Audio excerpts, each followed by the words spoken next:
अस्सलामुअलैकुम। कैसे हैं सब दोस्त? उम्मीद करता हूं कि सब दोस्त खैर व आफियत से होंगे। औरत की मोहब्बत। औरत की मोहब्बत की कोई फलसफी नहीं होती।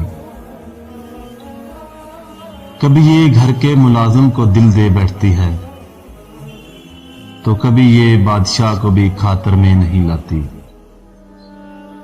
एक बड़े पढ़े लिखे सुलझे हुए मर्द को नजरअंदाज कर देती है, तो कभी ये एक आवारा और छिछोरे इंसान को दिल का राजा बना लेती है।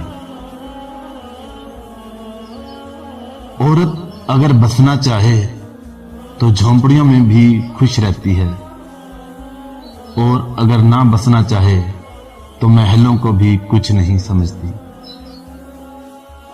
कभी ये सादगी का मजाक उड़ाती है, तो कभी ज़र्फ की कदरदानी की हद कर देती है। तो दोस्तों, आपको आज का ये मेरा प्यारा सा मैसेज कैसा लगा? इसको लाइक और शेयर जरूर कीजिएगा, और कमेंट सेक्शन में अपनी राय का इजहार जरूर कीजिएगा। अल्लाह हाफ़िज़।